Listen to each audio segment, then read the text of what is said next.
Welcome everyone, this is Prince Sanjeev. पिछले lecture video में हम लोग देखे थे बेसिक ज्योमेट्री और कुछ क्वेश्चन डिस्कस किए थे। इस लेक्चर वीडियो में कंटिन्यू करेंगे सेक्शनल फॉर्मूला से। देखेंगे यहाँ पर मान लेते हैं हमारे पास सबसे पहले एक्स और वाई एक्सिस ड्रॉ कर लेंगे। ये रहा एक्स एक्सिस और ये रहा वाई एक्सिस। मान लेते हैं हमारे पास एक लाइन सेगमेंट ए बी है। ए का कोऑर्डिनेट मान लेते हैं x1 कॉमा y1 और बी का कोऑर्डिनेट मान लेते हैं x2 कॉमा y2। और इस लाइन को एक पॉइंट P डिवाइड कर रहा है m/n रेशियो में। तो P का कोऑर्डिनेट हमारा क्या हो जाएगा, mx2 plus nx1 upon m plus n comma my2 plus ny1 upon m plus n। और इसे ही हम बोलते हैं सेक्शनल फॉर्मूला। ठीक है, और ये आया कहाँ से, मतलब पता कैसे चला कि P का कोऑर्डिनेट अभी हम मान लेते हैं x3 कॉमा y3। और ये पता कैसे चला कि x3 हमारा ये है और y3 हमारा ये है।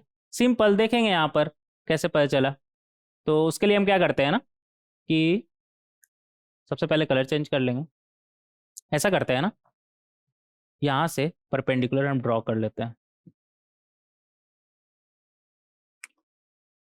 ऐसे ही कर देते हैं, ठीक है। और यहाँ से भी परपेंडिकुलर हम ड्रॉ कर लेते हैं। यहाँ से ही परपेंडिकुलर ड्रॉ कर लेते हैं। जहाँ पर हमारा काम है उसे लाइन से ड्रॉ कर लेंगे, उसके बाद डॉटेड से। तो ये हो गया हमारा। और कुछ बचा क्या इधर?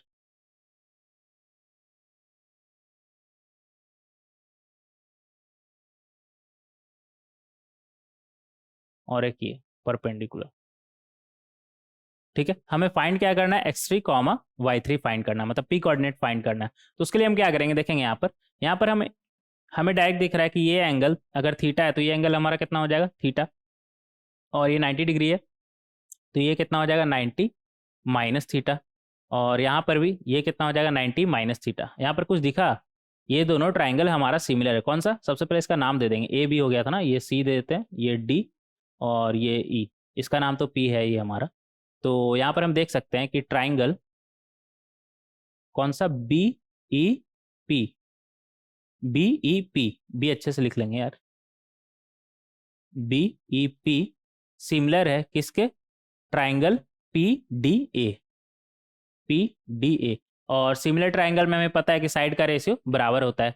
तो यहाँ से हम बोल सकते हैं, इसका अगर ये साइड उठा ले n और यहाँ पर इसका m, तो n अपॉन m किसके बराबर हो जाएगा हमारा, b upon P D, B E upon P D. और यहाँ से ये भी हम बोल सकते हैं p upon A D, P E upon A D. तो यहाँ से हमारा क्या आ गया, n upon m equal to b। b हमारा कितना है, देखेंगे यहाँ पर b हमारा कितना है, ये टोटल यहाँ से यहाँ तक हमारा कितना था, y2। और यहाँ से यहाँ तक हमारा कितना है, यहाँ से देखिएगा यहाँ पर, यहाँ से ये टोटल हमारा कितना है, यहाँ से यहाँ तक y2।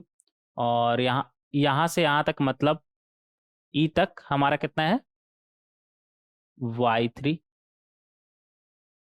तो b हमारा कितना हो जाएगा, y2 माइनस y3। तो यहाँ पर लिख देंगे y2 माइनस y3। इसी तरह अगर pd का बात करें तो pd हमारा कितना है, p रहा हमारा ये और d रहा ये। तो pd हमारा कितना हो जाएगा, ड्रॉ कर लेंगे। ये टोटल हमारा है y3, उसमें से माइनस हो जाएगा कितना, y1। ये y1 है ना, ये हमारा y1 है। यहाँ से यहाँ तक हमारा डिस्टेंस कितना है, y1। तो कितना हो जाएगा हमारा, y3 माइनस y1। तो यहाँ पर लिख देंगे y3 माइनस y1। सिमिलरली अगर p का बात करें तो p हमारा कितना हो जाएगा, टोटल यहाँ तक हमारा कितना है, x2। ये x2 है ना, यहाँ तक डिस्टेंस कितना है हमारा, x2। सब यहाँ पर लिखना पॉसिबल नहीं है, फिर अच्छा नहीं दिखेगा यहाँ पर। तो आप ऐसे ही समझिए, यहाँ से यहाँ तक x2 है और यहाँ से यहाँ तक अगर इसका बात करें तो ये डिस्टेंस हमारा कितना है, x3। हमें चाहिए क्या, इतना डिस्टेंस p। तो p हमारा कितना हो जाएगा, x2 minus x3, x2 minus x3। और इसी तरह अगर AD का बात करें तो AD हमारा कितना आ जाएगा, टोटल यहाँ तक x3 है और यहाँ तक कितना है, x1। ये डिस्टेंस कितना है हमारा, x1। तो यहाँ से हम बोल सकते हैं x3 minus x1, x3 minus x1, बस इतना ही काम था यहाँ पर का। अब यहाँ से हम क्लियरली देख सकते हैं, यहाँ से हमारा क्या आ जाएगा, इसे हम उस तरफ भेजेंगे तो क्या आ जाएगा, y3 minus y1 times of n equal to y2 minus y3 times of m। ऐसा करते हैं ना, हमें y3 फाइंड करना था ना, तो y3 सब इस तरफ ले आएंगे, तो इधर n y3 है और इधर m y3, उधर जाएगा तो प्लस हो जाएगा, तो m plus n times of y3 हो जाएगा। और इधर क्या बचा हमारे पास, m y2, और इधर से n y1 जाएगा, तो उधर क्या बन जाएगा हमारा, प्लस n y1। तो यहाँ से हमारा y3 क्या आ गया, यहाँ से हमारा y3 का वैल्यू क्या आ गया, एक स्लाइड ही ऐड कर लेते हैं यार, एक सेकंड रुकिएगा।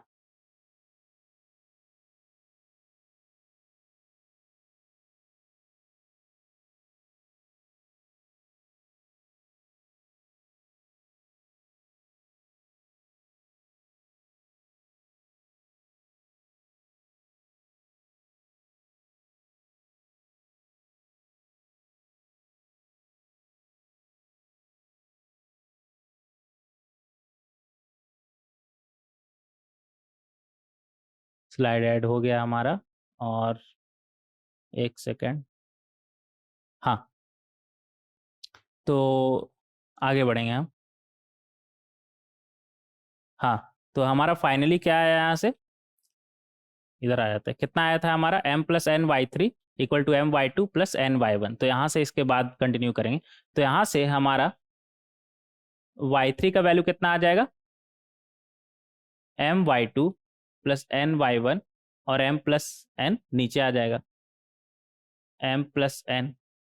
सिमिलरली हम x के लिए भी यहाँ पर सॉल्व कर सकते हैं, पूरा सॉल्व करने की जरूरत है क्या, यहाँ से नहीं समझ गए, बस अंतर क्या है, x के जगह पे y के जगह पे x लिखा हुआ, तो सेम ही चीज़ आएगा। तो यहाँ से हम बोल सकते हैं कि x3 हमारा क्या आएगा, सिमिलरली यहाँ पर लिख लेंगे, similarly x3 equal to m x2 plus n x1 upon m plus n। तो इस तरीके से हम x3 कॉमा y3 निकाल सकते हैं, और यहाँ पर लिखा हुआ है, तो इस तरीके से हम निकाल सकते हैं, इसे बॉक्स में बंद कर लेंगे, इस तरीके से हम निकाल सकते हैं। तो आपको बेसिकली करना क्या है, जब कभी भी आपको इस तरह से लाइन सेगमेंट दिया हो रहेगा ए बी, और इसका कोऑर्डिनेट मान लेते हैं x1 कॉमा y1, और इसका कोऑर्डिनेट मान लेते हैं x2 कॉमा y2, और आपको पता है कि कोई पॉइंट यहाँ पर लेट्स से p ही मान लेते हैं, x3 कॉमा y3, इसे मान लेते हैं m/n रेशियो में डिवाइड कर रहा है। तो आप क्या करेंगे, यहाँ पर x3 y3 को निकालने के लिए x3 आपका कितना हो जाएगा, देखिएगा यहाँ पर, ये भूल जाइए, m into x2 plus n into x1 upon m plus n कर दीजिएगा, m प्लस n कर दीजिएगा। इसी तरह y3 आप कैसे निकालिएगा, same m y2 plus n y1 upon m plus n, same. तो इस तरीके से आप निकाल सकते हैं। और कभी ऐसा भी हो सकता है ना कि आपको रेशियो ही निकालना हो, आपको ये रेशियो ही निकालना हो, तो आप मान के चलिएगा ना कि λ/1 में डिवाइड कर रहा है, λ/1 रेशियो में डिवाइड कर रहा है पॉइंट, ठीक है। और वहाँ से आप ये फॉर्मूला लगा देंगे, क्या बनेगा, λ(x2 + 1x1 upon λ+1 equal to x3। Similarly y3 हमारा क्या बन जाएगा, λy2 + 1 times of y1 upon λ+1, और वहाँ से आप लेमडा का वैल्यू आराम से निकाल लेंगे, अगर रेशियो आपको फाइंड करना है तो। उस केस में आपको x3 y3 में से कुछ ना कुछ तो दिया ही रहेगा। तो इस तरीके से आप बहुत ही आसानी से इसे सॉल्व कर सकते हो। वो क्वेश्चन करेंगे तो देखेंगे यहाँ पर, ये तो हो गया हमारा इंटरनल डिवीजन, ये तो इंटरनली डिवाइड कर रहा था ना, ये तो इंटरनल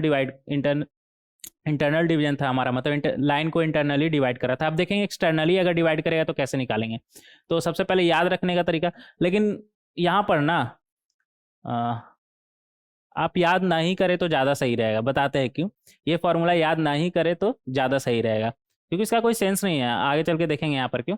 और ऐसे याद करने के लिए कुछ नहीं करना है आपको, n के जगह पे -n रख दीजिए, बाकी सेम ही है, इंटरनल डिवीजन जैसा ही है।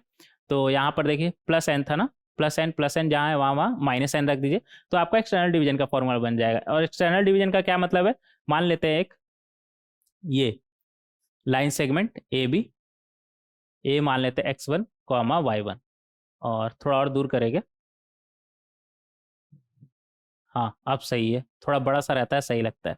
और दूसरा पॉइंट मान लेते हैं x2 कॉमा, ये तो ज़्यादा ही ऊपर चला गया, एक सेकंड रुकिएगा, इधर ले लेते हैं। ये रहा a x1 कॉमा y1, और ये रहा b x2 कॉमा y2। अभी तक तो हम देख रहे थे कि इंटरनली डिवाइड कर रहा था, अब एक्सटर्नली डिवाइड करते हुए देखेंगे। ए बी मान लेते हैं यहाँ पर c, और ये डिवाइड कर रहा है इसे m/n रेशियो, मतलब AC upon BC is m/n। मान लेते हैं ये हमारा है m, ये है हमारा m, और ये है हमारा n। इस तरीके से डिवाइड कर रहा है c से। तो उस केस में हम c कैसे निकालेंगे? सिंपल, ये फॉर्मूला से x3 कॉमा y3 से इस तरीके से हम निकाल सकते हैं यहाँ पर। लेकिन अभी तो मैंने बोला था कि ये याद करने का जरूरत नहीं है, तो फिर इस फॉर्मूला से निकालेंगे क्यों? नहीं निकालेंगे नहीं निकालेंगे इस फॉर्मूला से, बस याद रखने का, मतलब याद कर ले तो उसका कुछ फायदा नहीं है। मेरा कहने का मतलब ये है, याद कर ले तो कुछ फायदा नहीं है, मतलब इसे नहीं भी याद करेंगे तो आपका काम बन जाएगा। कैसे देखेंगे यहाँ पर? अब देखिएगा यहाँ पर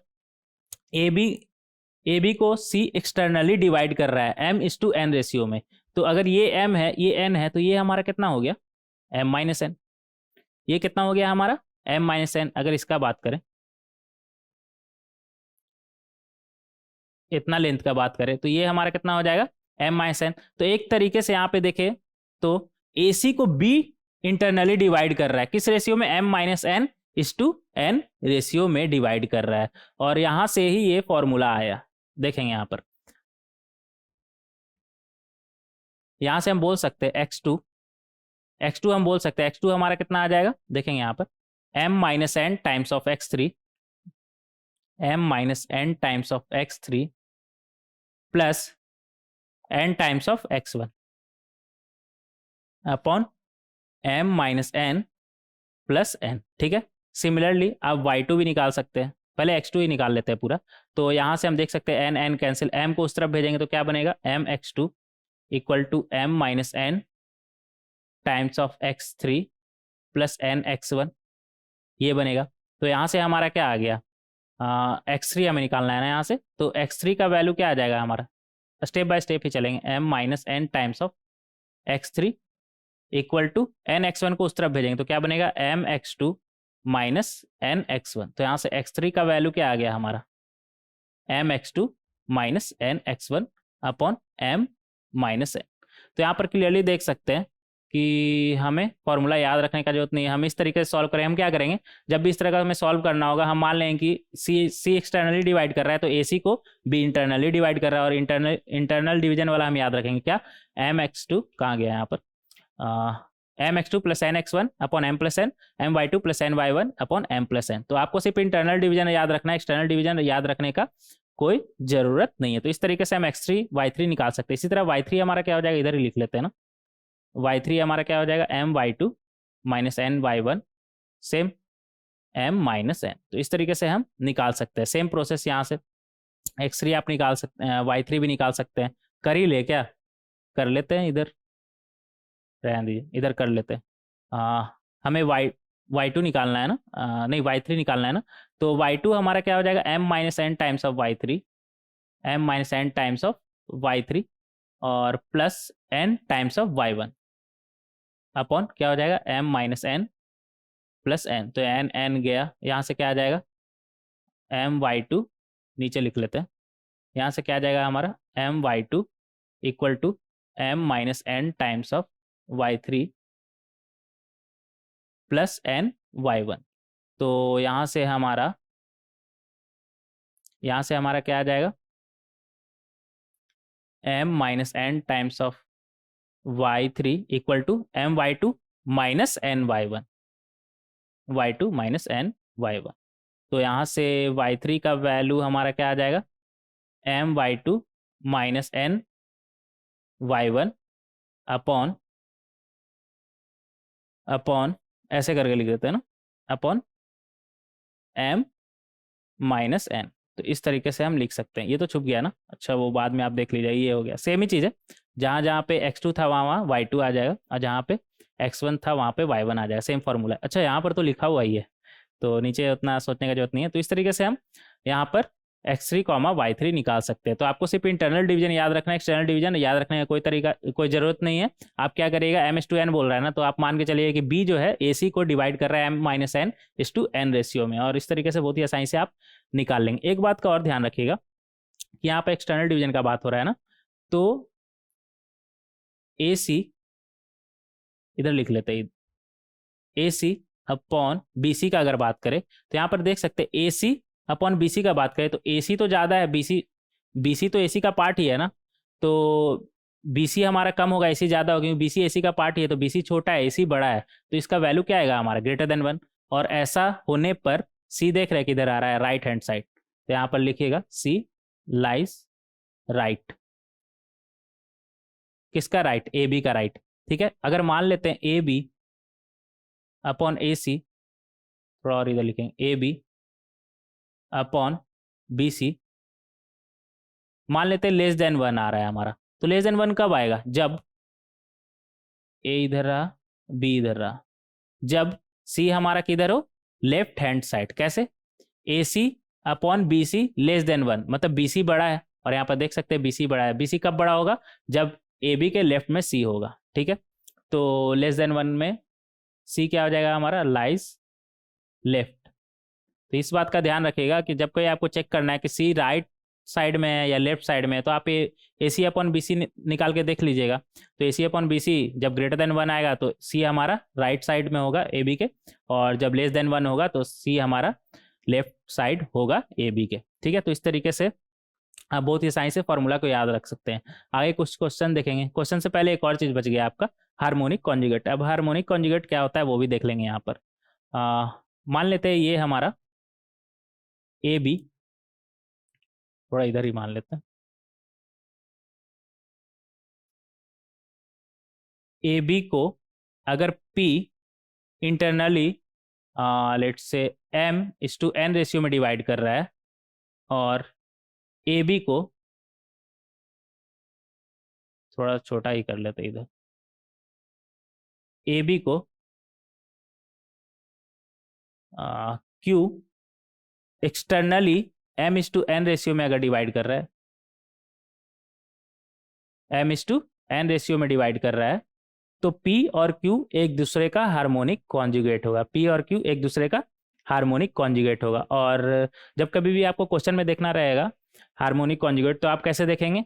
तो उसके लिए यहाँ पर लिखेंगे 1 upon AP plus 1 upon AQ equal to 2 upon AB। आप चेक कर लेंगे, अगर ऐसा है तो P और Q हार्मोनिक कॉन्जुगेट होगा एक दूसरे का।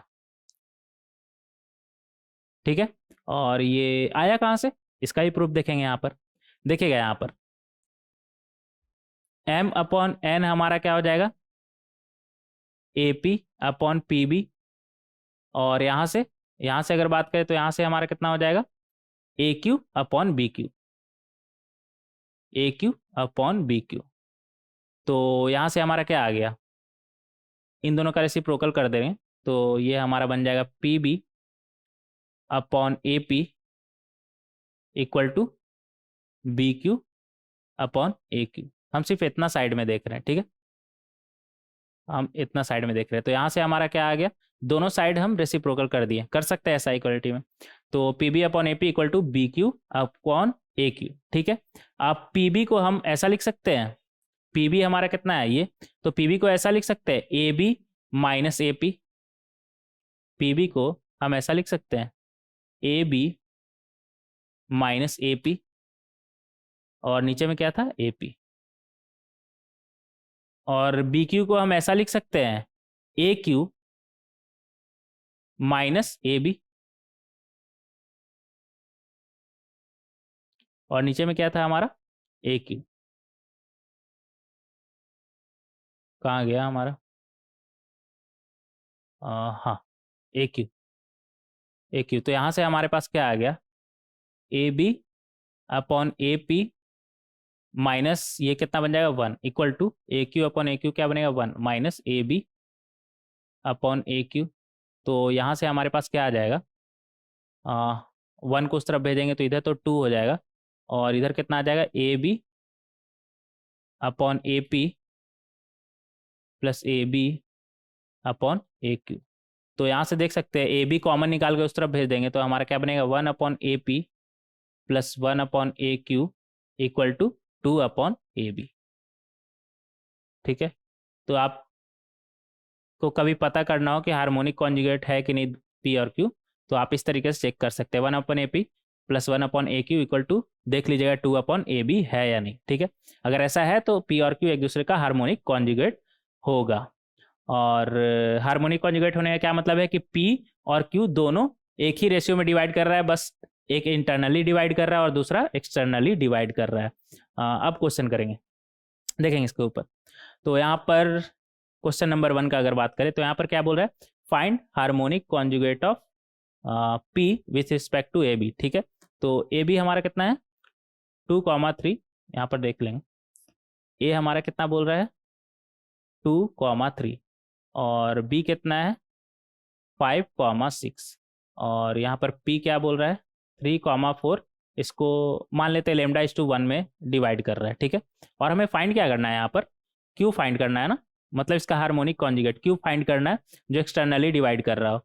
तो सबसे पहले यहाँ पर देख लेंगे रेशियो क्या आ रहा है और फिर उस रेशियो पे देख लेंगे एक्सटर्नल पॉइंट हमारा क्या आ रहा है। तो यहाँ पर सबसे पहले हमें लेमडा फाइंड करना है, तो उसके लिए यहाँ पर हम देख सकते हैं कि पी पॉइंट का बात करें तो हमारा क्या बनेगा 5 लेमडा प्लस 1 इंटू 2 1, सॉरी 2, और नीचे में लेमडा प्लस 1 कॉमा, और यहाँ पर से क्या आ जाएगा 6 लेमडा, और यहाँ पर 1 into 3 3 upon lambda plus 1। P coordinate हमारा आ गया, लेकिन यहाँ पर पी तो पहले से दिया हुआ है 3,4, तो ये किसके बराबर है 3,4। तो यहाँ से हमारे पास क्या आ गया 5 lambda plus 2 upon lambda plus 1 equal to 3। तो यहाँ से 5 लेमडा प्लस 2 का वैल्यू क्या आ जाएगा 3 लेमडा प्लस 3। तो यहाँ से लेमडा का वैल्यू आ जाएगा 2 लेमडा कितना आ जाएगा 1, तो लेमडा कितना आ जाएगा हमारे पास हाफ। लेमडा का वैल्यू क्या आ गया हमारा हाफ, मतलब ये हाफ इस टू 1 रेशियो में डिवाइड कर रहा है, तो एक तरीके से 1 इस टू 2 रेशियो में डिवाइड कर रहा है ना। तो हमें वो पॉइंट फाइंड करना है जो ए बी को एक्सटर्नली 1:2 रेशियो में डिवाइड कर रहा हो। तो ये तो इधर आ जाएगा ना फिर 1:2 रेशियो में। तो यहाँ पर हम देख सकते हैं इधर 1, अगर इधर सी लेंगे तो 1:2 तो कभी नहीं आ पाएगा, इधर ही सी लेना होगा हमें, मतलब सी इस तरफ है। और आप उस तरीके से भी निकाल सकते हैं लेस देन 1 ग्रेटर देन 1 निकाल के, लेकिन ऐसे ही आपको दिख रहा है कि 1:2 रेशियो में हमें लेना है ना, एक्सटर्नली लेना है। ये तो इंटरनली आ गया हमारा, तो इधर तो नहीं लिख सकते क्योंकि अगर मान लेते इधर लेते हैं, ठीक है देखिएगा इधर मान लेते हैं कि सी हम इधर ले लेते हैं, ठीक है। तो 1:2 रेशियो में कभी नहीं डिवाइड होगा, मतलब ये एक हिस्सा और एक 2 हिस्सा, ऐसे कैसे हो सकता है, मतलब A C upon B C equal to 1:2, ऐसा कैसे हो सकता है, मतलब ए सी मतलब ये एक हिस्सा हो और ये वाला 2 हिस्सा हो, ऐसा कैसे हो सकता है, ये तो इसका पार्ट ही है ना। तो इधर नहीं होगा हमारा, ये गलत है, इधर होगा हमारा 1:2। तो अब ए सी अगर 1 है तो बी सी हमारा 2 हो सकता है, यहाँ से यहाँ तक 2, तो यहाँ से यहाँ तक 2, तो इसमें से ये अगर माइनस कर दे तो ये कितना मिल जाएगा 1, ये हिस्सा कितना है 1। तो एक तरीके से ए हमारा मिड पॉइंट हो गया ना, और सी हमें फाइंड करना है। सी का कोऑर्डिनेट मान लेते हैं एक्स कॉमा वाई, और हमें एक्स कॉमा वाई फाइंड करना है। ए का कोऑर्डिनेट कितना है हमारा 2,3, और बी का कोऑर्डिनेट हमारा कितना था 5,6। सिंपल, बहुत ही आसानी से फाइंड कर सकते हैं। इंटरनल डिवीजन लगाएंगे यहाँ पर, तो यहाँ पर बी और सी का इंटरनल डिवीजन लगाएंगे, ये 1:1 है ना, तो ये कितना होगा 5 plus X upon 1 plus 1 comma 6 plus Y upon 1 plus 1, और ये पॉइंट हमें पहले से पता है 2,3। तो यहाँ से हमारा x का वैल्यू क्या आ जाएगा x प्लस 5/2 इक्वल टू 2। तो यहाँ से x का वैल्यू हमारा क्या आ जाएगा -1, और 6 प्लस y/2 इक्वल टू 3। तो यहाँ से y का वैल्यू हमारा क्या आ जाएगा 0। y का वैल्यू तो यहाँ से 0 आ जा रहा है ना, तो x और कॉमा y हमें पता चल गया क्या है हमारा -1,0। तो फाइनल आंसर हमारा क्या हो जाएगा, यहाँ पे लिख लेंगे सी या क्यू कुछ भी लिख लीजिए, -1, 0। तो हार्मोनिक कॉन्जुगेट पी का क्या हो जाएगा हमारा -1, 0। तो इस तरीके से क्वेश्चन नंबर 1 को बहुत ही आसानी से सॉल्व कर सकते हैं, जहां पर हम एक बार रेशियो निकाल लिए और फिर एक्सटर्नल डिवीजन से हम वो पॉइंट फाइंड कर लेंगे। बहुत ही आसान था ये। आगे बढ़ेंगे क्वेश्चन नंबर 2। क्वेश्चन नंबर 2 में हमसे क्या बोल रहा है, दो पॉइंट दिया हुआ पी क्यू, ठीक है। R and R are collinear such that P R equal to 10। एक सेकेंड, आवाज आ रहा है आपको? एक सेकंड रुक जाइएगा, बैटरी चेंज कर लेते हैं, शायद ख़त्म ही होने वाला है।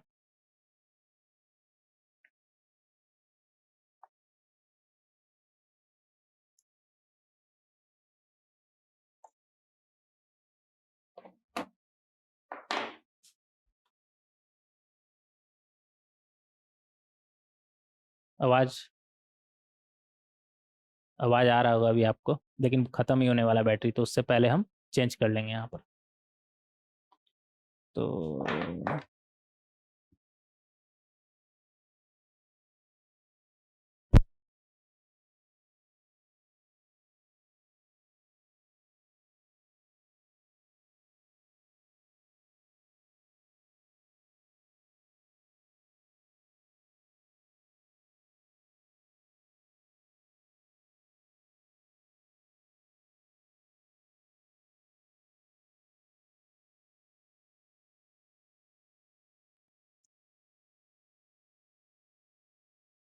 हाँ, अब आवाज़ आ रहा होगा आपको, चेक कर लेते हैं एक बार। हाँ, आ रहा है।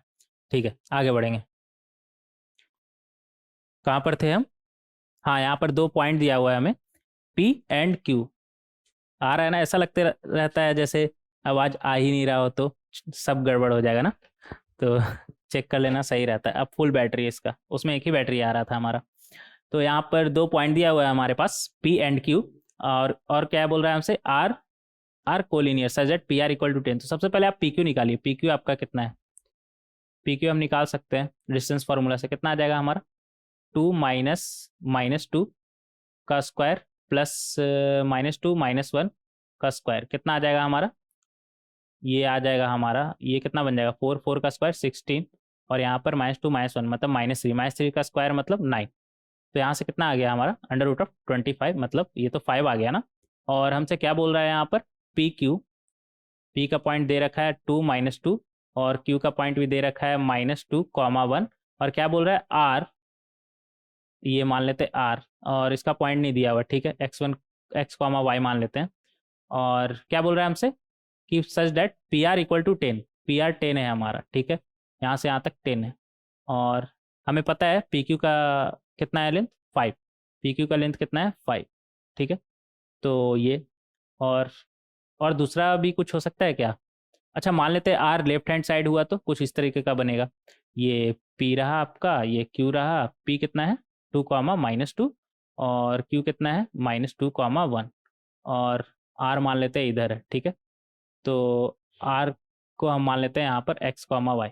यहाँ पर अल्फा कॉमा बीटा मान लेते हैं, नहीं तो आप दोनों में कंफ्यूज हो जाएगा किसका बात हो रहा है अभी। अल्फा कॉमा बीटा, ठीक है। तो यहाँ पर क्या बोल रहा है, पी आर हमारा 10, ठीक है, 10 ये हो गया हमारा। और पी क्यू का वैल्यू हमें पता ही है 5। तो यहाँ से हम रेशियो नहीं निकाल लेंगे। यहाँ पर एक तरह से हमारा क्यू डिवाइड कर रहा है, ये 5 हो गया ना, और ये टोटल 10 है, तो ये भी कितना हो जाएगा, 5। ये भी कितना हो जाएगा, 5। तो एक तरीके से ये मिड पॉइंट हो गया ना। तो ये 1:1 रेशियो में डिवाइड कर रहा है, मतलब 5:5 रेशियो, मतलब 1:1 रेशियो में डिवाइड कर रहा है। अगर यहाँ पर बात करें तो ये 10 है और ये 5 है, तो एक तरीके से यहाँ पर 5 से 2 टाइम्स, और ये 1 2:1 रेशियो में डिवाइड कर रहा है यहाँ पर, ठीक है। यहाँ पर P 2:1 रेशियो में डिवाइड कर रहा है, और यहाँ पर Q 1:1 रेशियो में डिवाइड कर रहा है। तो ये एक तरीके से मिड पॉइंट है। और यहाँ पर हमें x, y निकालना है, तो उसके लिए हम क्या करेंगे, देखिएगा, 1x मतलब x ही हो गया ना, x प्लस 1 × 2, 2 ही हो गया, अपॉन 1 + 1 मतलब 2, और कॉमा यहाँ पर 1 × y प्लस 1 × -2 मतलब -2, तो -2 ही आ जाएगा ना, अपॉन 1 + 1 2। ये किसका निकल गया, हमारा क्यू का। और क्यू हमें पहले से पता है क्या, -2, 1। तो यहाँ से हमारा x + 2/2 क्या आ गया, -2।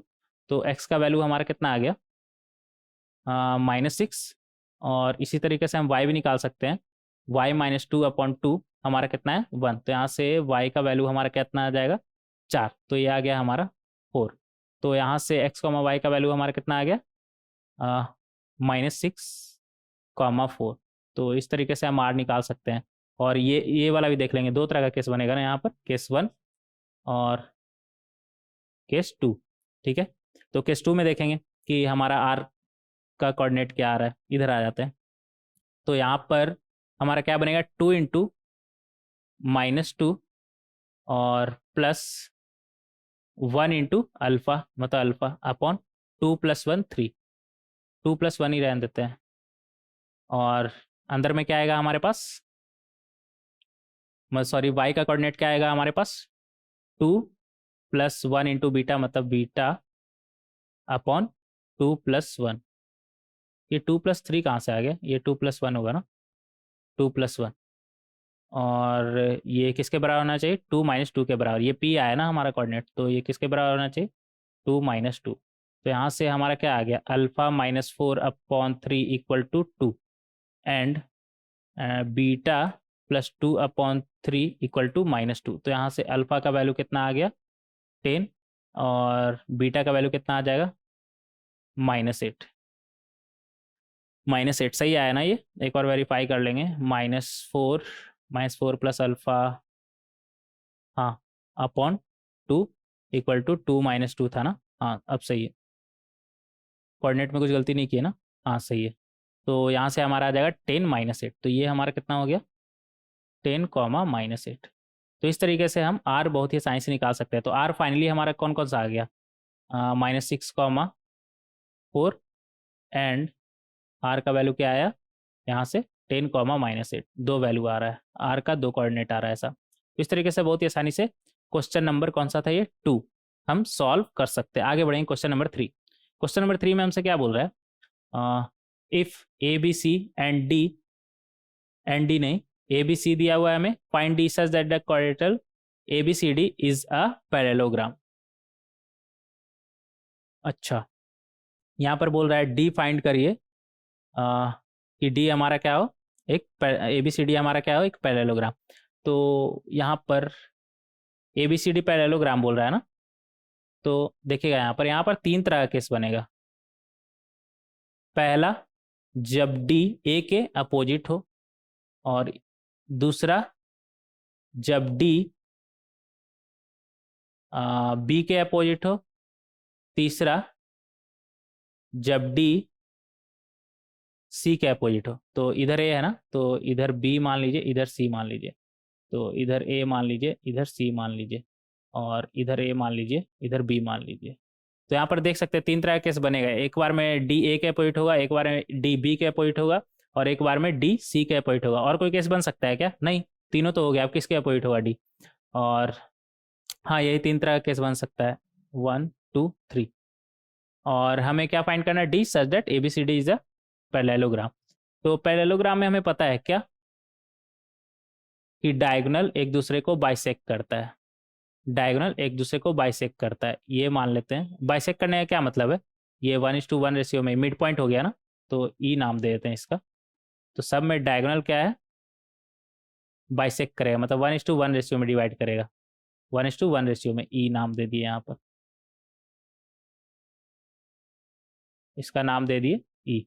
ठीक है, और ए बी सी डी हमें पता है 4, 1, और डी का वैल्यू हमारा निकालना है, तो डी को मान लेते हैं x, y। डी को क्या मान लेंगे x, y, x, y। और a का वैल्यू कितना 4, 1 ना, 4, 1, और यहाँ पर भी 4, 1। और b का वैल्यू कितना है 5, 2, 5, 2, और c का वैल्यू कितना है 3, 7 और 3, 7, और b का वैल्यू कितना था 5, 2 ना। तो इस तरीके से लिख लेंगे। अब हमें निकालना है x, y इन तीनों केसेस में। तो सबसे पहले देखेंगे नंबर वन। अब ये 1:1 रेशियो में डिवाइड कर रहा है, इधर भी 1:1 रेशियो में डिवाइड कर रहा है। तो ई पॉइंट हम सबसे पहले ए डी से निकाल लेंगे। तो ए डी में क्या बनेगा 1:1 रेशियो में ना, तो एक तरीके से मिड पॉइंट हो गया।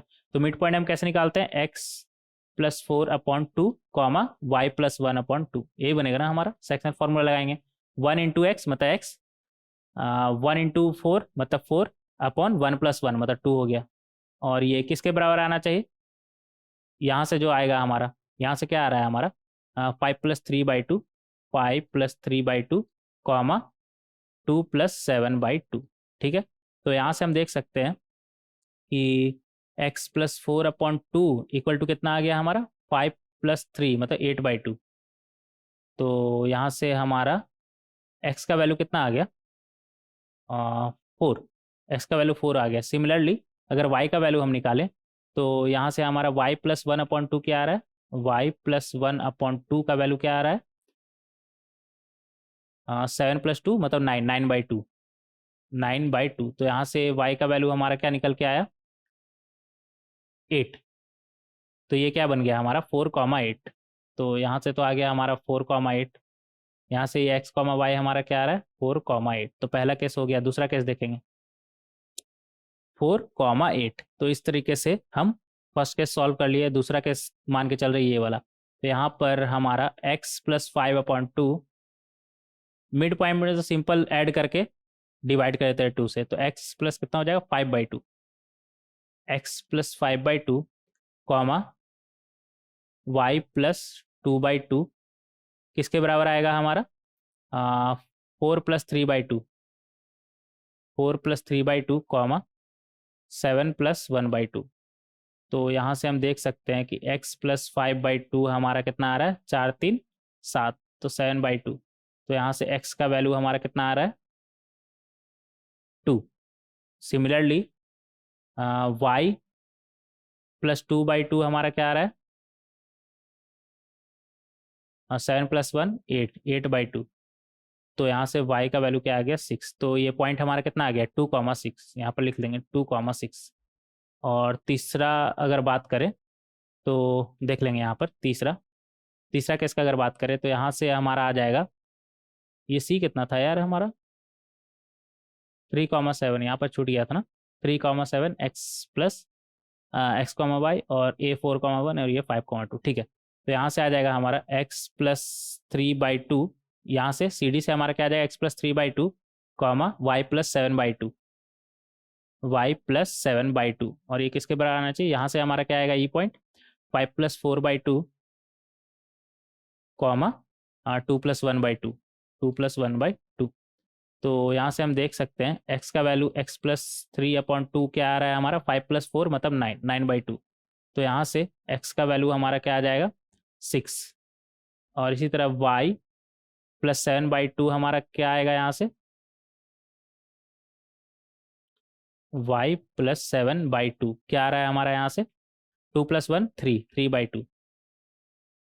तो ये हमारा आ गया -4 ना 3/2। तो यहाँ से हमारा आ जाएगा -4, यहाँ से y का वैल्यू क्या आ गया -4। तो ये x, y हमारा क्या आ गया यहाँ से 6, -4। तो फाइनली आपका कौन कौन सा आंसर आ गया यहाँ पर, और यहाँ पर आ गया आपका 6, -4 ना। तो फाइनली आपका क्या क्या आ गया 4,8 यहाँ से, और यहाँ से 2,6 और यहाँ से 6, -4। तो ये हो गया आपका फाइनल आंसर। तो इस तरीके से बहुत ही आसानी से क्वेश्चन नंबर 3 को आप सॉल्व कर सकते हैं। एक सेकेंड रुकिएगा, हाँ सब कुछ सही चल रहा है। तो ये आ गया आपका क्वेश्चन नंबर, ये कौन सा था क्वेश्चन नंबर 3। अब देखेंगे क्वेश्चन नंबर 4। क्वेश्चन नंबर 4 में हमसे क्या बोल रहा है, क्वेश्चन नंबर 4 में हमसे क्या बोल रहा है 2 पॉइंट दिया हुआ है। पहला पॉइंट 0,0, इसका नाम मान लेते हैं ए, थोड़ा अच्छे से लिख लेंगे, इधर लिख लेते हैं ए। और दूसरा पॉइंट क्या बोल रहा है 3,√3 और are the vertices of an equilateral triangle, find the third vertex. अच्छा, 2 वर्टेक्स दिया हुआ है इक्विलेटरल ट्रायंगल का, तीसरा वर्टेक्स हमें फाइंड करना है। देखेंगे यहाँ पर पहला वर्टेक्स बोल रहा है ये 0,0 और दूसरा वर्टेक्स क्या बोल रहा है हमसे 3,√3। ठीक है, तो ओ ए एक साइड हो गया। और ये एंगल कितना होगा हमारा, देखेंगे यहाँ पर tan थीटा का अगर बात करें तो tan थीटा हमारा कितना हो जाएगा, ये हमारा कितना है √3, कितना है हमारा √3, ऐसे ड्रॉ कर लेंगे। ये कितना है हमारा √3, तो कितना हो जाएगा tan थीटा √3, और ये कितना है हमारा 3, ये कितना है हमारा 3। तो tan थीटा क्या आ गया हमारा √3/3, तो ये आ जाएगा हमारा 1/3। √3। तो 1/√3 कब होता है? जब थीटा का वैल्यू हमारा 30 डिग्री होता है। तो थीटा हमारा कितना है? 30 डिग्री। और हमें पता है ओ ए अगर एक साइड है, इसका नाम ए दे देते हैं, ओ ए अगर हमारा एक साइड है तो दूसरा साइड इससे 60 डिग्री होगा ना। दूसरा साइड से 60 डिग्री बनाया, क्यों? क्योंकि इक्विलेटरल ट्रायंगल। 30 इधर हो गया, 30 इधर आ जाते हैं। तो ये रहा हमारा 30 डिग्री। अब यहाँ पर देख सकते हैं एक तरह से ये कॉन्ग्रुएंट ट्रायंगल हो गया ना ये हमारा। तो ये पॉइंट क्या हो जाएगा हमारा? ये 3 डिस्टेंस है ना, तो 3 हो जाएगा। और 30 डिग्री बना रहा है तो हम यहाँ से 30 डिग्री से यहाँ से भी निकाल सकते हैं। तो ये डिस्टेंस हमारा कितना आ जाएगा? √3। और माइनस में है तो -√3। तो एक पॉइंट तो हमारा निकल के आ गया, इसका नाम दे देते हैं बी। तो एक ट्राइंगल हो गया हमारा ओ ए बी। तीसरा वर्टेक्स हमारा बी हो सकता है, और बी क्या है हमारा? 3, -√3। और अगर इस तरफ बढ़े, ये तो क्लॉकवाइज हो गया ना हमारा, अगर एंटी क्लॉकवाइज बढ़े इधर से 60 डिग्री, तो ये 30 है, तो ये कितना हो जाएगा? 60। अच्छा, वाई एक्सिस पे ही तीसरा वर्टेक्स आ जाएगा हमारा, सही है। तो ये 60 डिग्री इधर ये। और कितना ऊपर जाना है यहाँ से? तो सारा साइड्स हमारा बराबर होता है इक्विलेटरल ट्रायंगल में। तो ये साइड हम देख सकते हैं, ये साइड हमारा कितना है? निकाल लेंगे। ओ ए अगर हम निकालें तो ओ ए हमारा कितना आ जाएगा? √3 -0 का स्क्वायर प्लस √3 -0 का स्क्वायर। कितना आ रहा है हमारा? ये आ गया हमारा 9, और ये आ गया हमारा 3, मतलब √12। √12 बोले तो 2√3। तो ये साइड 2√3 है, तो ये साइड भी तो 2√3 होगा ना। तो √3 और ऊपर बढ़ेगा। √3 तो पहले से यहाँ पर है, √3 और ऊपर बढ़ा दिए। तो ये रहा हमारा। इसका नाम देते हैं इसका नाम देते हैं सी, ठीक है। तो ये हो सकता है हमारा, ये भी √3, सॉरी 2√3 है ना साइड, साइड 2√3। और ये कोऑर्डिनेट हमारा कितना हो जाएगा? एक्स एक्सिस से तो 0 डिस्टेंस पे है, तो एक्स एक्सिस 0, और ये डिस्टेंस कितना है? 2√3। तो थर्ड वर्टेक्स हमारा क्या क्या आ गया? 0, 2√3, या फिर और 3, -√3। दोनों में से कोई भी हो सकता है, ठीक है। अगर क्लॉकवाइज बढ़े तो 3 -√3 आएगा, और एंटी क्लॉकवाइज बढ़े तो 0, 2√3 आएगा। तो इस तरीके से बहुत ही आसानी से क्वेश्चन नंबर 4 को हम सॉल्व कर सकते हैं। आगे बढ़ेंगे क्वेश्चन नंबर 5। क्वेश्चन नंबर 5 में हमसे क्या बोला है? Determine the ratio in which y - x + 2 = 0। ये क्या लिखा हुआ है हमारा? एक स्ट्रेट लाइन का इक्वेशन। इतना तो बेसिक हम जानते ही है ना कि x + by + c = 0 किसे रिप्रेजेंट करता है? एक स्ट्रेट लाइन को। तो यहाँ पर क्या बोल रहा है? डिटरमाइन द रेशियो इन विच, ये स्ट्रेट लाइन का रेशियो है, मतलब एक लाइन डिवाइड कर रहा है, लाइन ज्वाइनिंग। तो यहाँ पर लिख लेंगे 3, -1 है ना, और 8, 9। नाम दे दे क्या इसका? दे ही देते हैं, ए और बी दे देते हैं। यहाँ पर क्या बोल रहा है कि ये जो लाइन का इक्वेशन दिया हुआ ना, मतलब ये लाइन इसे कितना रेशियो में डिवाइड कर रहा है? अच्छा, रेशियो हमें पता नहीं, तो रेशियो मान लेते हैं, रेशियो ही हमें निकालना है। तो λ/1 में मान लेते हैं ये इसे डिवाइड कर रहा है। तो ये इसका नाम दे देते हैं पी। तो पी कोऑर्डिनेट हमारा कितना हो जाएगा? लेमडा टाइम्स ऑफ 8, मतलब 8 लेमडा प्लस 1 टाइम्स ऑफ 3, मतलब 3/λ + 1, और लेमडा टाइम्स ऑफ 9, मतलब 9 लेमडा प्लस 1 इंटू -1, तो -1 हो जाएगा ना, -1/λ + 1। ये आ गया हमारा पी। अब ये जो पी पॉइंट है इस लाइन पे भी तो लाई कर रहा है ना, इस लाइन पे लाई कर रहा है, तो इस लाइन को सेटिस्फाई, इस लाइन का इक्वेशन को सेटिस्फाई भी करेगा। तो एक्स के जगह पे हम ये रख देंगे, वाई के जगह पे ये रख देंगे, देखते हैं वहां से क्या आ रहा है। तो क्या है? y - x + 2 = 0 ना। तो y के जगह पे अगर हम 9 लेमडा -1/λ + 1 रखें, और -x की जगह पे 8 लेमडा प्लस 3/λ + 1 रखें, तो ये हमारा बनेगा ये। तो यहाँ से हमारे पास क्या आ गया? 9 लेमडा -1, और यहाँ पर -8 लेमडा -3, और यहाँ पर क्या आ जाएगा? 2 टाइम्स ऑफ लेमडा + 1, मतलब 2 लेमडा + 2 = 0। तो यहाँ से हमारे पास क्या आ गया? लेमडा 3 लेमडा हो जाएगा ना, इधर से लेमडा, इधर से 3 लेमडा। तो ये हो जाएगा हमारे पास 3 लेमडा, और जैसे -3 -1 मतलब -4, और +2 मतलब -2 = 0। तो यहाँ से आ जाएगा हमारे पास लेमडा = 2/3। तो एक तरह से 2/3:1 में डिवाइड कर रहा है, मतलब 2:3 रेशियो में डिवाइड कर रहा है, ये 2:3 रेशियो में डिवाइड कर रहा है। तो रेशियो हमारा क्या हो जाएगा? 2:3। और देख सकते हैं इंटरनली डिवाइड कर रहा है, तो इंटरनली, ठीक है। इस तरीके से हम बहुत ही आसानी से इसे सॉल्व कर सकते हैं। आगे बढ़ेंगे क्वेश्चन नंबर 6। क्वेश्चन नंबर 6 में हमसे क्या बोल रहा है? Find the coordinates of the point dividing the join of A and B. और ए हमारा क्या दिया हुआ है, ए कितना बोल रहा है हमारा 1, -2, और बी कितना बोल रहा है हमारा 4, 7। और क्या हमें फाइंड क्या करना है, अच्छा वो पॉइंट जो इसे इंटरनली 1:2 रेशियो में डिवाइड कर रहा है।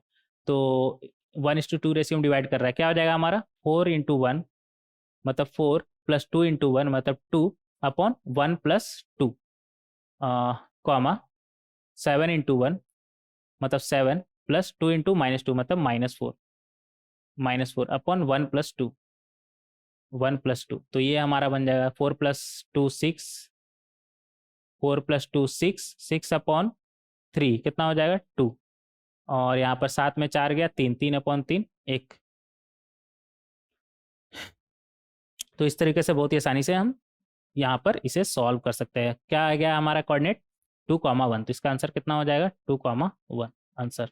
और एक्सटर्नली भी देख लेते हैं, एक्सटर्नली में हमसे क्या बोल रहा है कि ए बी को ए 1, कितना था -2 और बी कितना है 4, 7 और इसे एक्सटर्नली 2:1 रेशियो में डिवाइड कर रहा है, मान लेते हैं सी डिवाइड कर रहा है, ठीक है। तो 2:1 मतलब ये 2 और ये 1। अच्छा ये 1 हुआ तो ये 1 हो गया ना। अच्छा एक तरीके से ए सी का मिड पॉइंट है बी, इसका पॉइंट मान लेते हैं एक्स कॉमा वाई, ठीक है। तो ये एक तरह से बी मिड पॉइंट हो गया ना। तो x + 1/2 कितना हो जाएगा हमारा 4 और y -2/2 कितना हो जाएगा हमारा 7।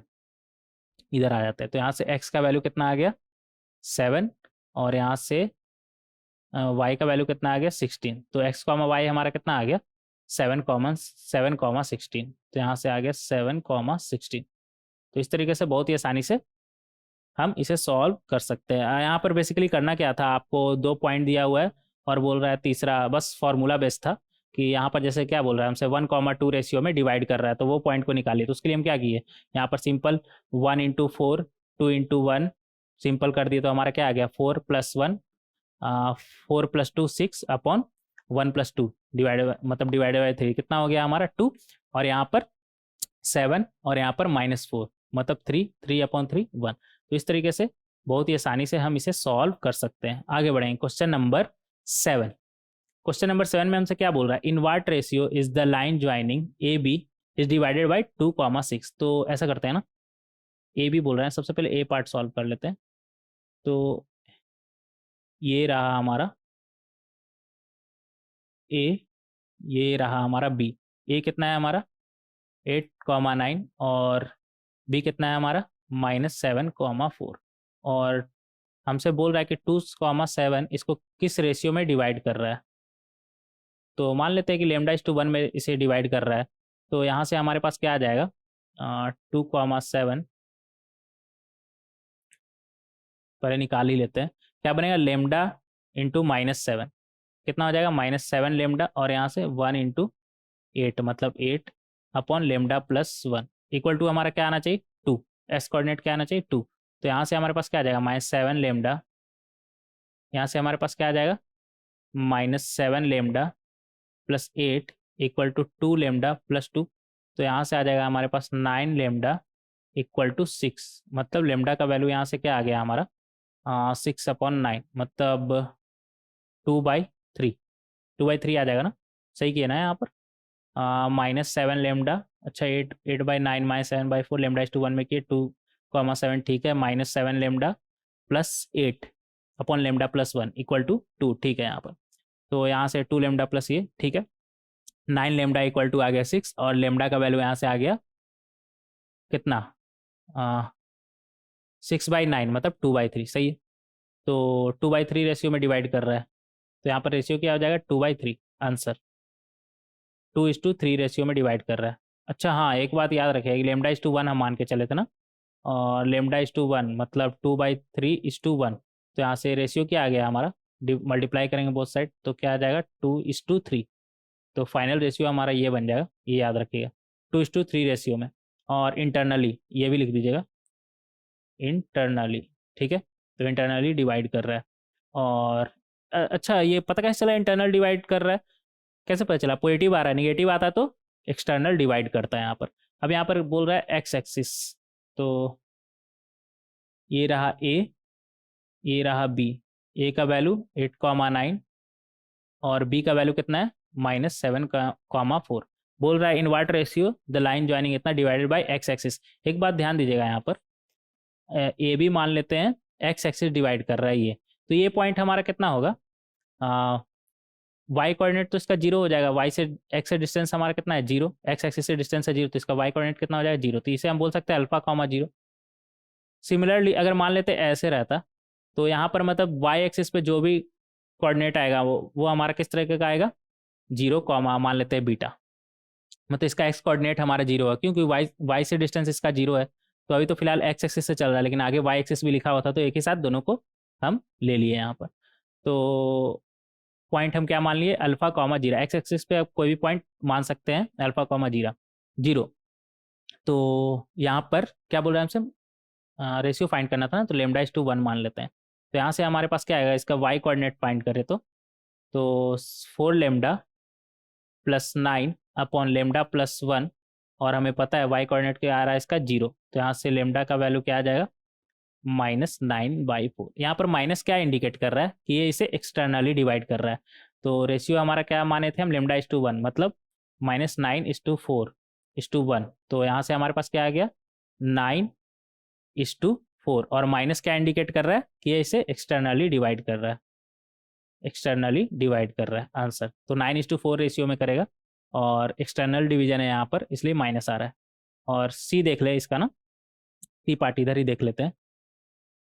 सी पार्ट में ए कितना है हमारा 8,9, और बी कितना था -7,4, और divided by X, divided by the X axis, Y axis. तो वाई एक्सिस पे कोई पॉइंट को हम मान सकते हैं 0, बीटा। तो यहाँ से अगर इसका एक्स कोऑर्डिनेट निकाले, λ/1 में मान लेते हैं डिवाइड कर रहा है, तो एक्स कोऑर्डिनेट निकाले λ/1 डिवाइड करने पर, तो वो हमारा कितना बनेगा -7λ +8 अपॉन, ये तो सेम ही कलर हो गया ना, एक सेकंड रुकिएगा, कलर चेंज कर लेते हैं। λ+1 ये हमारा क्या आना चाहिए 0, तो यहाँ से हम देख सकते हैं लेमडा का वैल्यू हमारा क्या आ गया 8/7। लेमडा का वैल्यू हमारा क्या आ गया 8/7।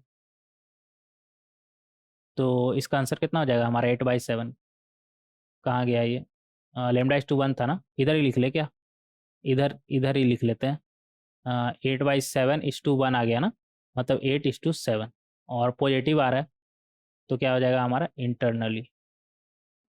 तो इस तरीके से हम बहुत ही आसानी से सॉल्व कर सकते हैं। तो पहला का आंसर कितना हो गया 2/3, दूसरा का 9/4 एक्सटर्नली, और तीसरा का 8/7। तो इस तरीके से बहुत ही आसानी से क्वेश्चन नंबर कौन सा था ये हमारा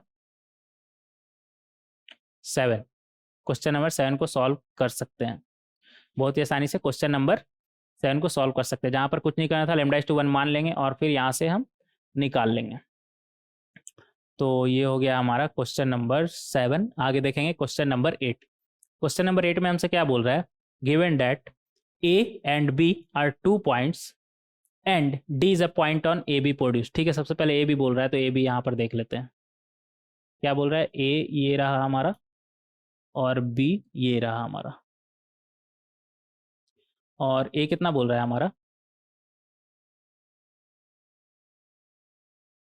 A कितना बोल रहा है 1,1, और B कितना बोल रहा है 2,-3, और क्या बोल रहा है D are 2 points and D is a point on AB produced such that AD equal to 3AB।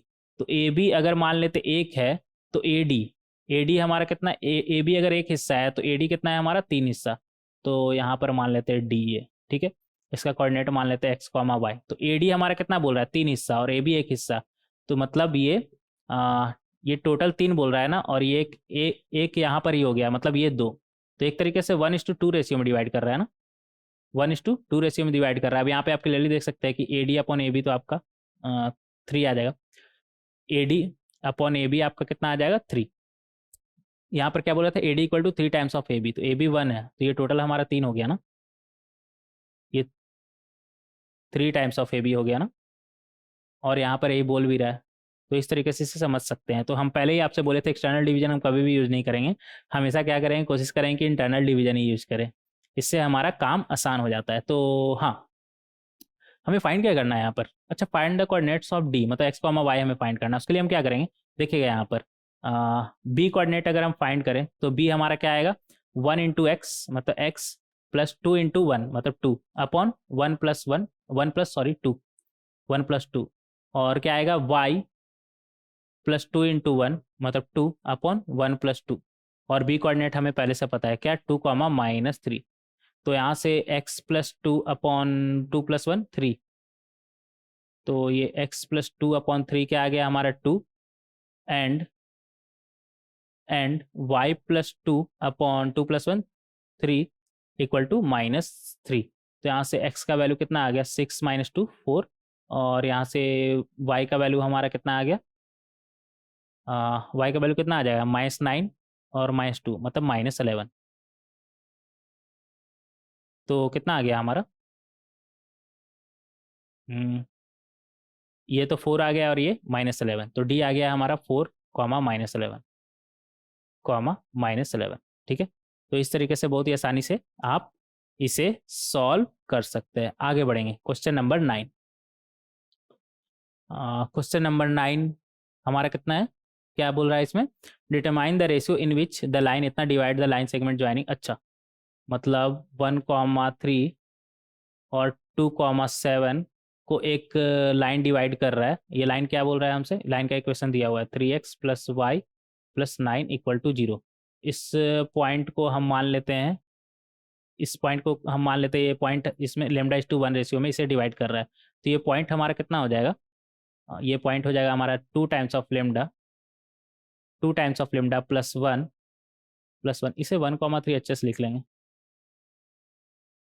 तो अपॉन क्या हो जाएगा, λ+1, 2 टाइम्स ऑफ λ अपॉन 1 अपॉन λ+1, और y कोऑर्डिनेट्स क्या हो जाएगा, 7 λ प्लस 1 × 3 3 अपॉन λ+1।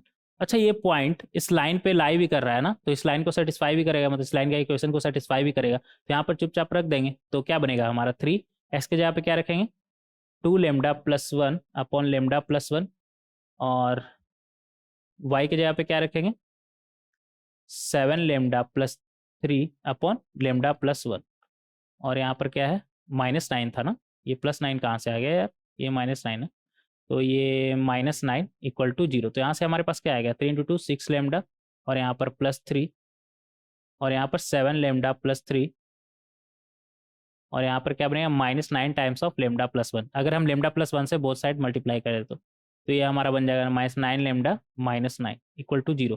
तो यहाँ से हमारा कितना आ गया, 7 + 6 13, 13 - 9 4 λ, और 3 + 3 6 - 9, 6 - 9 मतलब -3 = 0। तो यहाँ से लेमडा का वैल्यू हमारा निकल के आ गया क्या, 3:4, 3:4, 4 अच्छे से लिख लेंगे। तो यहाँ से लेमडा का वैल्यू क्या निकल के आया, 3:4, मतलब ये इसे 3:4:1 रेशियो में डिवाइड कर रहा है, मतलब 3:4 रेशियो में डिवाइड कर रहा है। ठीक है, तो ये याद रखिएगा आंसर, इंटरनली यहाँ पे लिख दीजिएगा, इंटरनली। तो कैसे पता चला इंटरनली, पॉजिटिव आ रहा है लेमडा ना। तो इस तरीके से क्वेश्चन नंबर 9 को आप बहुत ही आसानी से सॉल्व कर सकते हैं। नेक्स्ट देखेंगे क्वेश्चन नंबर 10। क्वेश्चन नंबर 10 में हमसे क्या बोल रहा है, prove that the points are the vertices of a parallelogram, मतलब हमें प्रूफ करना है कि ये जो पॉइंट है हमारा, ये पैरेललोग्राम का वर्टेक्स है। ठीक है, पैरेललोग्राम का वर्टेक्स है, कैसे पता चलेगा, देखेंगे यहाँ पर,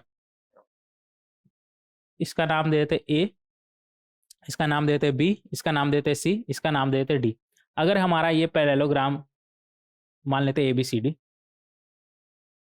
सी डी मान लेते हैं, ए बी सी डी, अगर यहाँ पर ए सी और बी डी एक दूसरे को बाइसेक्ट कर रहा है तो ये पैरेललोग्राम होगा। हम पहले इस पर बात कर चुके हैं, अगर ए सी और बी डी एक दूसरे को बाइसेक्ट कर रहा है, मतलब डायगोनल बाइसेक्ट कर रहा है एक दूसरे को, तो ये पैरेललोग्राम होगा। तो रेक्टेंगल पे बाद में आएंगे, पहले ये देख लेते हैं।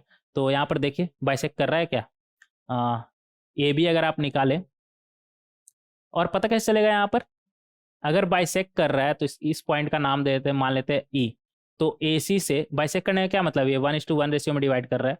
तो यहाँ से जो E मिलेगा, यहाँ से जो E मिलेगा देख लेंगे सेम आ रहा है कि नहीं। बाइसेक्ट करेगा तो ये 1:1, तो यहाँ से देख लेते हैं 1:1 डिवाइड करने वाला जो पॉइंट है वो E आ रहा है कि नहीं। और यहाँ पे से तो ये AB में देखेंगे, तो सबसे पहले यहाँ पे निकाल लेते हैं।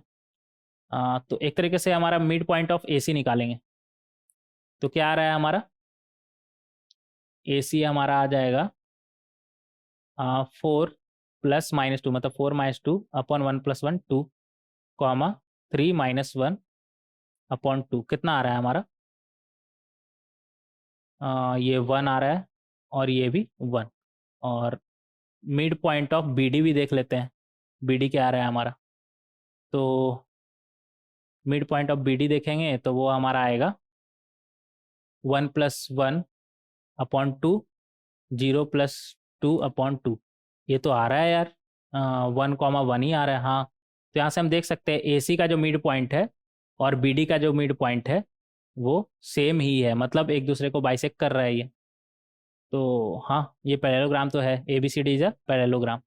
और अच्छा, एक बात यहाँ पे ध्यान दीजिएगा, यहाँ पे ये थोड़ी बोला है ना कि लगातार यही है हमारा पॉइंट, इधर उधर भी पॉइंट हो सकता था। तो आपको सारा पॉसिबल केस लेके चलना है। आप AC निकाले ना, AC निकाल के फिर BD चेक किए। अब एक बार AB चेक ही कर लेते हैं। AB निकालिए, क्या पता AB ही आपका डायगोनल हो, मतलब ये दोनों पॉइंट आपका डायगोनल हो। सब सारा एंगल से हमें सोच के चलना है ना। तो यहाँ से क्या आएगा, -2 + 1/2। और ऐसे तो हमारा आंसर आ गया, तो अब यही है हमारा डायगोनल। अब ये कैसे हो सकता है, ये भी डायगोनल हमारा नहीं है। अब आंसर मैच कर गया, लेकिन फिर भी हमें ये तो अच्छा बात है ना कि हम लगातार ही इसे ABCD मान लेते ये इसके, ये इधर पहले लिखा हो रहता है, ये बाद में रहता, इधर उधर सब लिखा हो रहता, तब तो दिक्कत होता ना। तो हमें सारा पॉसिबल केस लेके ही चलना हुआ। तो एक बार इन दोनों को एक साथ लेके चल जाएगा और एक बार इन दोनों को एक साथ लेके चल जाएगा, देख लीजिएगा। तो सारा पॉसिबल केस हमें लेके चलना है। तो यहाँ से देखेंगे और नहीं आएगा, यहाँ पर मिड पॉइंट बराबर नहीं आएगा, क्योंकि एक बार आ चुका है, दोबारा आएगा नहीं। लेकिन फिर भी हम करके देखेंगे। तो यहाँ पर -1 + 0/2 कितना आ रहा है हमारा, -½ कॉमा -½ ये आ रहा है हमारा। और यहाँ से M/CD निकालेंगे तो देखेंगे वो बराबर नहीं आएगा, हमें पता है। 4 + 1/2, 3 + 2/2, तो ये आ गया हमारा 5/2 कॉमा 5/2। देख रहे हैं दोनों अलग आ रहा है।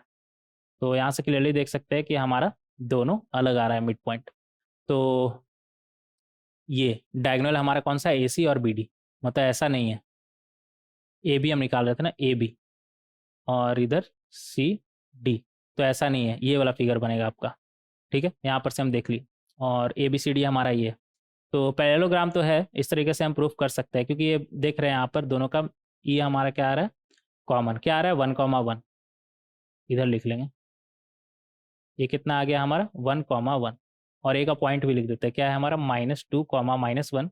B कितना है हमारा, 1,0। और C कितना है हमारा, 4,3। और D कितना है हमारा, 1,2। तो यहाँ पर हम क्लियरली देख रहे हैं कि BD का मिड पॉइंट और AC का मिड पॉइंट हमारा सेम है, मतलब बाइसेक्ट कर रहा है एक दूसरे को। तो इस तरीके से हम प्रूफ कर सकते हैं कि ये ABCD इज अ पैरेललोग्राम। ठीक है, आगे क्या बोल रहा है हमसे, इज इट अ रेक्टेंगल। तो रेक्टेंगल प्रूफ करने के लिए हम क्या करेंगे, हमें पता है कि किसी भी पैरेललोग्राम में अगर उसका डायगोनल हमारा बराबर है, मतलब ये तो हमें मिल गया कि ये पैरेललोग्राम है। तो यहाँ से अगर बात करें, AC अगर BD के बराबर आ जाता है तो ये रेक्टेंगल होगा। किसी पैरेललोग्राम में अगर डायगोनल दोनों हमारा बराबर आ गया तो वो पैरेललोग्राम हमारा क्या होगा, एक रेक्टेंगल होगा। तो देख लेते हैं बराबर आ रहा है कि नहीं। AC निकालिए, AC निकालेंगे तो हमारा आएगा, A कितना था हमारा, ये, और C कितना आ गया, -2 -4 का स्क्वायर प्लस -1 -3 का स्क्वायर, कितना आ गया हमारा, -6 का स्क्वायर मतलब 36। और यहाँ से कितना आ जाएगा, 16। तो ये आ गया हमारा 6 12 √52 आ जाएगा ना। हाँ, √52। और इसी तरह अगर आप BD निकालेंगे तो BD आपका कितना आ जाएगा, ये रहा B और ये रहा D, 1 - 1 का स्क्वायर प्लस 0 - 2 का स्क्वायर। तो ये कितना हो गया, 0 का स्क्वायर 0 और 2 का स्क्वायर 4, तो ये कितना आ गया हमारा 2। तो यहाँ पर देख सकते हैं कि ए सी बी डी के बराबर नहीं है, तो पैरेललोग्राम तो है but not rectangle, but not rectangle. तो इस तरीके से क्वेश्चन नंबर 10 को हम बहुत ही आसानी से सॉल्व कर सकते हैं। और यहाँ पर सब आंसर दिया हुआ है। जैसे आप क्या करिएगा ना, सबसे पहले सारा क्वेश्चन को सॉल्व करिएगा, थियोरेटिकल पार्ट के बाद का बोल रहा है, खुद से सॉल्व करिएगा। और फिर जैसे 1 से लेकर के 10 तक आप सॉल्व कर लिए, जो भी सॉल्व हुआ या नहीं हुआ जो भी, उसके बाद आप आंसर मिलाएगा। जैसे यहाँ पर सबका आंसर दिया हुआ है, जैसे आपका यहाँ पर क्वेश्चन नंबर 1, क्वेश्चन नंबर 1 का जैसे हम सॉल्व किए तो यहाँ पर मेरा आंसर कितना आया है, 1:2। क्या निकालना था इसमें, हार्मोनिक कॉन्जुगेट निकालना था, मतलब सी का वैल्यू -1,0। तो यहाँ पर देखिए, आप जाके देखेंगे यहाँ पर, तो यहाँ पर अगर आपको -1,0 मिला तो ठीक, नहीं तो आप वीडियो सॉल्यूशन देखेंगे। और कोई कोई में हो सकता है कि आपका आंसर भी आ रहा है लेकिन आपको अच्छा फील नहीं हो रहा, हो सकता है आपको ऐसा लग रहा है कि दूसरा तरीका भी इसका कुछ हो सकता है, तो उसके लिए भी आप यहाँ पर सॉल्यूशन आ करके देख सकते हैं। तो एक बार खुद से ट्राई करना बहुत ही ज़्यादा जरूरी, तो आप खुद से एक बार जरूर ट्राई करिएगा, इसलिए यहाँ पर आंसर दिया हुआ है पहले से, मतलब आप लेक्चर देखने से पहले ही आप क्वेश्चन को सॉल्व कर लीजिएगा। मतलब क्वेश्चन वाला पार्ट का बात कर रहे हैं, थ्योरेटिकल तो आप देखिएगा ही। तो ये था हमारा लेक्चर नंबर 3। आगे बढ़ेंगे नेक्स्ट लेक्चर वीडियो में, इसी के ऊपर जो आज तक हम पढ़े उसी के ऊपर बहुत सारा क्वेश्चन डिस्कस करेंगे। मिलते हैं नेक्स्ट लेक्चर वीडियो में। Thank you everyone.